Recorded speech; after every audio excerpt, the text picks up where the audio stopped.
আসসালামু আলাইকুম ওয়া রাহমাতুল্লাহি ওয়া বারাকাতুহু। আজকে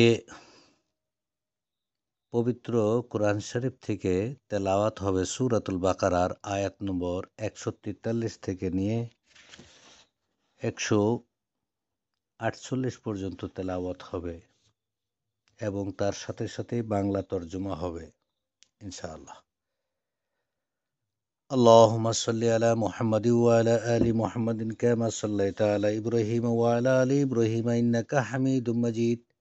اللهم بارك على محمد وعلى آل محمد كما باركت على إبراهيم وعلى آل إبراهيم إنك حميد مجيد. أعوذ بالله من الشيطان الرجيم. بسم الله الرحمن الرحيم. سيقول السفهاء من الناس ما ولاهم عن قبلتهم التي كانوا عليها قل لله المشرق والمغرب يهدي من يشاء إلى صراط مستقيم. وكذلك جعلناكم أمة وسطا لتكونوا شهداء على الناس ويكون الرسول عليكم شهيدا.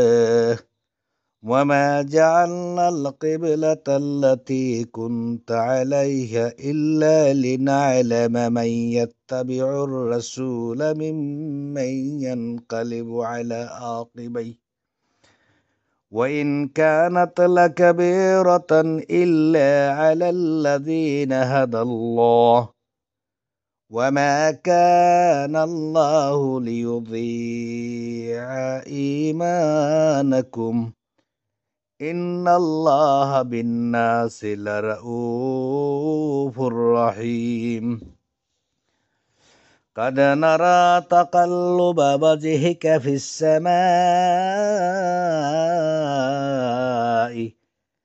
فلنولينك قبلة ترضها فول وجهك شطر المسجد الحرام وحيث ما كنتم فولوا وجوهكم شطره وإن الذين أوتوا الكتاب لا يعلمون أنه الحق من ربهم وما الله بغافل عما يعملون.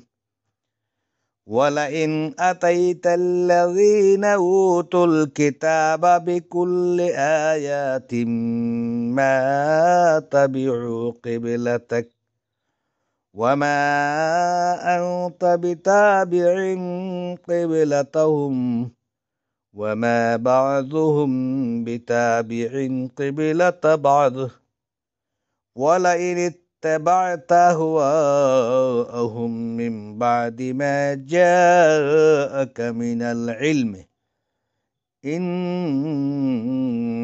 إذا لمن الظالمين.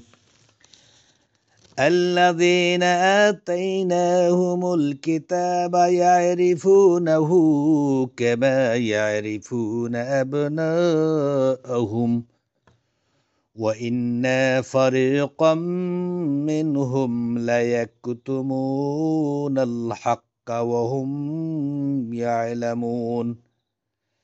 الحق من ربك فلا تكونن من الممترين.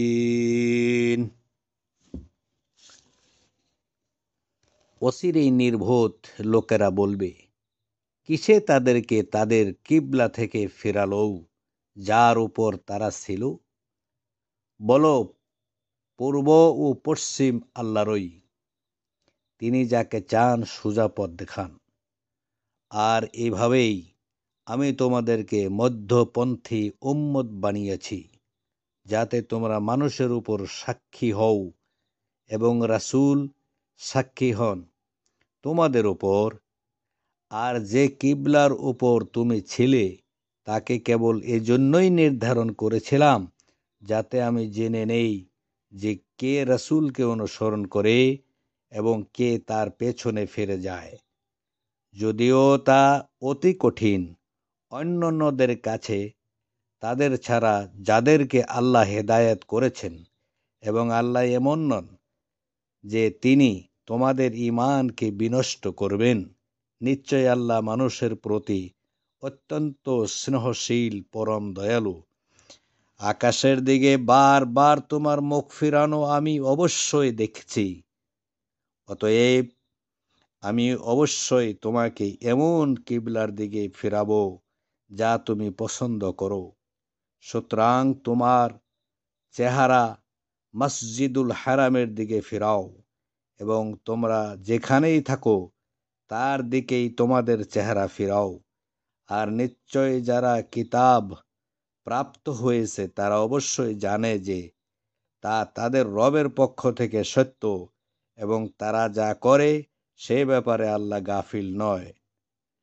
আর যাদেরকে কিতাব দেওয়া হয়েছে তুমি যদি তাদের নিকট সব নিদর্শন নিয়ে আসো, তারা তোমার কিবলার অনুসরণ করবে না, আর তুমিও তাদের কিবলার অনুসরণকারী নও, এবং তারা একে অপরের কিবলার অনুসরণকারী নয়।